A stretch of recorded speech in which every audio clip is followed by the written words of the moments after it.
Online জুয়া। আচ্ছা, এখন যদি আপনাকে 1 লাখ টাকা দেওয়া হয়, কত টাকার জুয়া খেলবেন? এই 10-20 হাজার মানে খেলবেন আপনি? খেলা এটা নেশা হয়ে গেছে। সুদের বিনিময়ে কোটি টাকা ধার, অনলাইনে জুয়া খেলে সব টাকা নষ্ট, তারপর পাওনাদারদের চাপ, সব মিলিয়ে চরম মানসিক যন্ত্রণা। এসব থেকে মুক্তি পেতে নিজের স্ত্রী ও 2 সন্তানকে হত্যা করেন প্রকৌশলী রাকিব। মাত্র কয়েক মিনিটে 500 টাকা থেকে 50,000 টাকা, এই স্বপ্ন দেখিয়ে প্রতিদিন হাজার হাজার মানুষকে অনলাইন জুয়ার ফাঁদে টেনে নিচ্ছে বিভিন্ন ব্যাটিং ও ক্যাসিনো প্ল্যাটফর্মগুলো। কিন্তু আপনি কি জানেন, যারা জিতে তাদের গল্প সবাই শোনে, কিন্তু যারা সর্বশান্ত সবকিছু হারিয়েছে তাদের গল্প খুব কম মানুষই জানে। আজকের ভিডিওতে আমরা জানব কিভাবে অনলাইন জুয়া মানুষের টাকা, পরিবার, কেরিয়ার এবং জীবন ধ্বংস করে দিচ্ছে। ভিডিওটি শেষ পর্যন্ত দেখুন, কারণ হয়তো এই তথ্য আপনার জীবন বদলে দিতে পারে। অনলাইন জুয়ার বিস্ফোরণ। কয়েক বছর আগে জুয়া বলতে আমরা বুঝতাম ক্যাসিনো অথবা গোপন আসর, কিন্তু এখন একটি স্মার্টফোন আর ইন্টারনেট কানেকশন থাকলেই পৃথিবীর যে কোনো জায়গা থেকেই জুয়া খেলা সম্ভব। Online casino, salt game, crash game, sports batting, live casino সবকিছুই এখন হাতের মুঠোয়। প্রতিদিন লাখো মানুষ শুধুমাত্র দ্রুত ধনী হওয়ার স্বপ্নে এসব প্ল্যাটফর্মে টাকা জমা দিচ্ছে। জুয়ার মনস্তান্ত্রিক ফাঁদ। জুয়ার সবচেয়ে ভয়ঙ্কর বিষয় হলো এটি শুধুমাত্র টাকার খেলা নয়, এটি মানুষের মস্তিষ্কের সাথেও খেলা করে। ধরুন আপনি প্রথম দিনেই 500 টাকা জিতে গেলেন, আপনার মস্তিষ্ককে ডোপামিন নামে একটি রাসায়নিক নিঃসৃত হয়, এটি আপনাকে আনন্দ দেয়। তখন আপনার মনে হয় আরেকবার খেলি, আরো বেশি জিততে পারবো। এভাবেই শুরু হয় আসক্তি, আর এই মনস্তন্ত্রকে ব্যবহার করেই জুয়ার কোম্পানিগুলো কোটি কোটি টাকা আয় করে। একজন সাধারণ মানুষের পতনের গল্প। রাশেদ একজন সাধারণ চাকরিজীবী।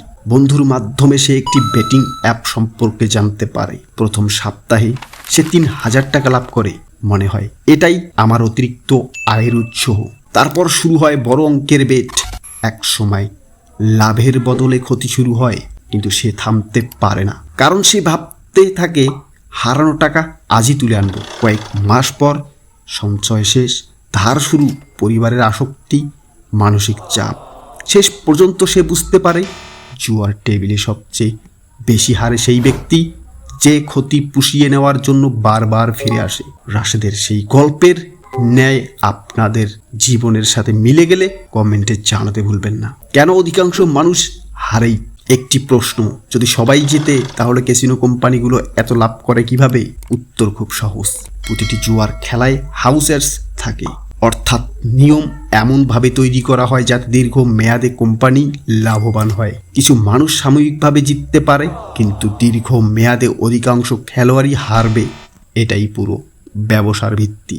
পরিবার ও সমাজের উপর প্রভাব। জুয়ার ক্ষতি শুধু একজন ব্যক্তির মধ্যে সীমাবদ্ধ থাকে না, এর প্রভাব পড়ে পরিবারে, সন্তানের ভবিষ্যতে, সম্পর্কে, এমনকি পুরো সমাজে।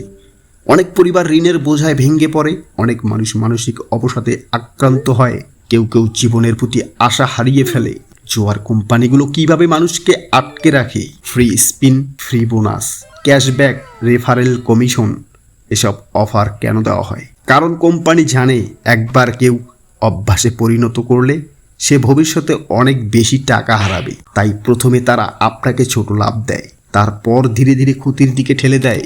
আর তারা এটাও জানে রেফারেল এর মাধ্যমে যেই ব্যক্তি টাকা হারাবে সেই ব্যক্তি আরেকজনকে সাইটে অ্যাকাউন্ট খুলতে সাহায্য করবে। কিভাবে নিজেকে বাঁচাবেন?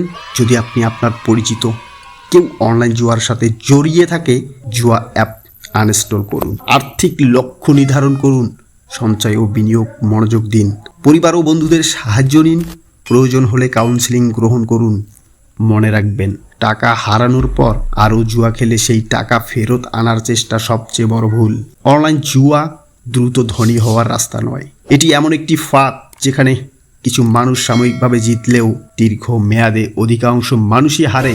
ভিডিওটি যদি তথ্যবহুল মনে হয় তাহলে লাইক করুন, শেয়ার করুন এবং গ্রোনিস্ট চ্যানেলটি সাবস্ক্রাইব করুন।